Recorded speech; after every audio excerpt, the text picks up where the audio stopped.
know. I was training by then, and I dropped a lot of weight. And I really want to go home. I mean, the thing is, people say to me, Ozzy, why was it taken three years since the last album? Because the reason why is it took a year to write, a year to record. Now I'm on the road for a year, you know. So it's like, that's the way it goes, you know. I think you just like go out and whistle an album. It comes out on vinyl, you know. This last album was very grueling. We got so much stuff left over. We could do another 2 albums, you know. Because it seems like, I mean, for this album, I imagine the effort was really put into it because the end result is a brilliant album. Well, it was the most collaborated album I've ever done since I left Black Sabbath, even ever, really, because, you know, Tony Iommi always had the last word with Sabbath, which we won't get into that. Yeah. Now, obviously, you have been an influence for so many of today's bands. Are there any type of bands that are out there now? I mean, what was the last record you bought, and who are you listening to? To be perfectly honest with you, and this is the truth, I don't really listen to many other bands, but I do really like the new Metallica album, I must confess. I'm beginning to like the Guns N' Roses one. To be honest with you, it's nothing to do with metal. I quite like the Michael Jackson song. I like the Michael Jackson song, too. I haven't heard the new album yet, but I said that before in the Headbangers Ball. I really like the new song. I like music in general. I mean, this Headbangers thing, it's like, puts you in too much of a box, you know. How about a duet with Ozzy and Michael Jackson? I really don't think it would work. I guess I put it there. I'd end up biting his head off, or he'd probably jump over my head and run away or something. Well, you mentioned before that Metallica was one of the bands that you're listening to, and right now we're going to have a metal block from Metallica, including one. But first, it's time for a very special airing of Metallica's short film, The Unforgiven. Ozzy Osbourne is our special co-host on tonight's Headbangers Ball. Still here with son Jack. Yeah. And the last time that we spoke to you was at Foundations Forum 91 when you had just received your Lifetime Achievement Award. Yeah. And one thing that you brought up then that scared me for a little bit, and you mentioned it once tonight too, was you called this your farewell tour. That's what, I'm glad you mentioned that, actually, because a lot of kids have been saying, is this the end of Ozzy? It's my farewell tour, but I'm going to still continue to make records. But, you know, I mean, I've been on the road for 23 years, or been away from home. I mean, when I go home, my dog attacks me, you know. He's like, who's this guy? And it's like, I want to spend some of my life with my kids, because I don't get to see them. How many kids do you have? I've been on the road so long. I got 2 from my first marriage and 3 from my second marriage. Boys and girls? Boys and girls. So just imagining, trying to picture this, is that you're going to have a girl, and when she starts going out on dates, the son has to come over, and she's like, yeah, you'll have to meet my father. His name's Ozzy Osbourne, and this guy's going to go, this is your father? Yeah, it's like one of the girls came home from school one day and says, Mummy, is it true Daddy kills people? And she, where'd you hear that from? You know. It's like the price you. I mean, all I am to them is Daddy, you know. But the difficulty I have is trying to become like normal again after being on the road, and I'm like crazy on the road, you know.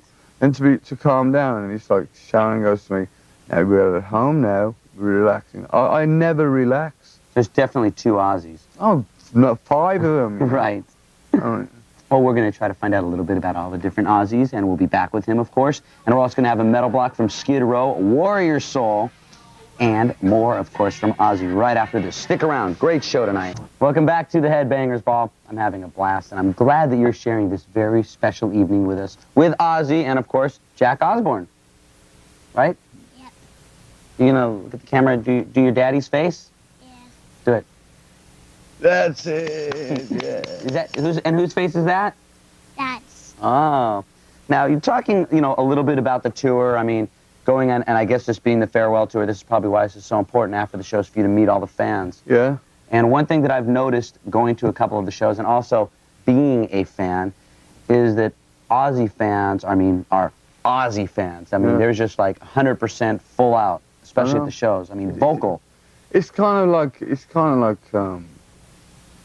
such a, you reach a peak that you go, I was trying to explain to somebody yesterday, it's like you go beyond the barrier because they spur you on, as I said earlier on, it's like a boxer.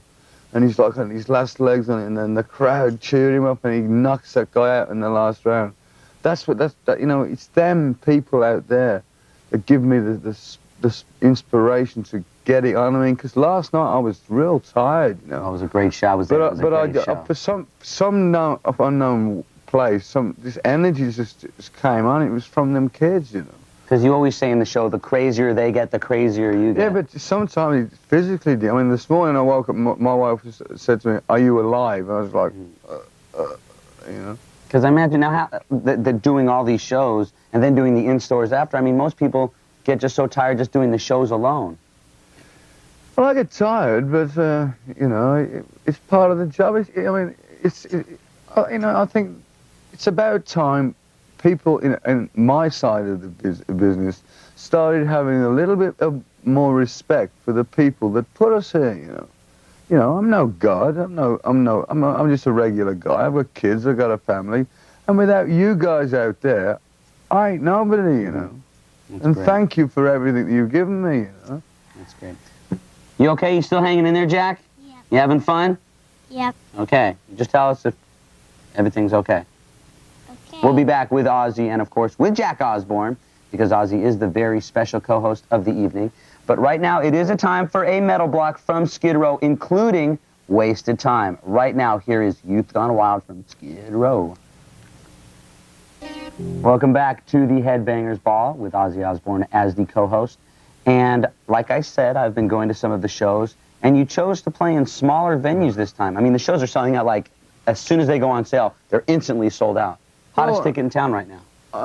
The reason why is because to be perfectly honest, I'm not going to be one of these idiots who goes and takes a package on the roads that lasts, you know, in an arena and lasts 5 minutes. There's a recession, and plus the fact I like the closeness more, you know, because when you're playing in an arena, the first row is like 9 miles away, and I like doing it that way. It's kind of like it builds me up again, because don't take in consideration that I haven't done a gig for 2 years, you know. So this is kind of like my way of breaking myself back into the bigger gigs, which we're going to come and do next year. We're going to do a few more gigs at this level, then we're going to come back out next year with a big package or whatever my wife and the other people decide to put us out on. When I say smaller venues, just want to elaborate that the smaller venues are not that small. I mean, last night at the Universal Amphitheater was like, what, 6,000 or something like that? Something like that. And I mean, they're sold out. I mean, I've been to the Universal Amphitheater several times, and I've never seen it that packed with the crowd going so nuts as they did last night. I mean, I had a blast. It's one of the fun shows when you walk out, like, sweating. San Diego was a pretty happening. I mean, they've all been great audiences, you know. Right. We're going to be back talking to Ozzy Osbourne, but right now is a metal block from a band that I'm a very big fan of. Corey, quite a little bit. The Slayer deadline for Banging the New Year with Slayer contest is December 2nd, so keep those cards and letters coming. Still here with Ozzy Osbourne. Now, we were talking about the shows and the tours, and now I'd like to talk a little bit about the home video. I've seen the home video, and it's not like your typical home video. I mean, it's very well done and seems pretty personal. Well, when they approached me about doing that, I mean, I'd seen previous ones. I'd seen Paul McCartney's, and I'd seen other people's videos. And it was all about, like, how great I am and how wonderful it is to be a rock and roll star and all this. And I know, and if you're in the business, there is a downside to everything, you know. There's when you got to go, oh, my God, I've got to go out there again, or, I mean, the problems I've had with alcohol and drugs, you know, which I'm now trying my best way to deal with. And all that, you know, I said, well, I only do a video as long as it's the truth, you know. You know, so I had a camera, and that's really weird to have a camera with you virtually 24 hours a day. And it's like you can't pick your nose on him with his lens coming in you, you know.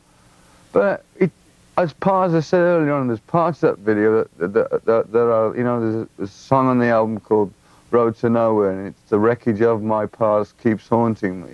That's one of the lines. And that's kind of that part of the video when I was out there, you know. Is it tough for you to see some of the old footage of you, for instance, in the days that you were using? Very, very, very tough. I mean, I'm not saying I'm all together. I'm going to a therapist. I'm not home and dry. I don't think I'll ever be home and dry. But I haven't drank alcohol for the longest time ever. And so far, so good. And I'm not going to go too on about that too much because I've said it all before. And then I mean, some National Enquirer has found me lying face down in a pool of puke on a bar floor somewhere. You know. Right. So, you know, I'm trying. You know. You know, there's help out there. So, Great. you know, I'm doing the best I can. We're going to be back talking to more with Ozzy, and we'll also have a Motley Crue metal block. So stick around. Great issue of the Headbangers Ball.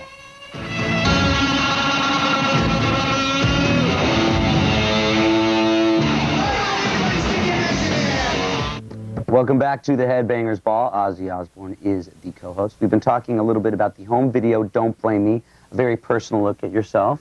Yeah. And there's also some old footage of Black Sabbath. I don't know. I had this box at home with some Super 8 film. You remember the old Super 8 cameras? And I'm filtering through it.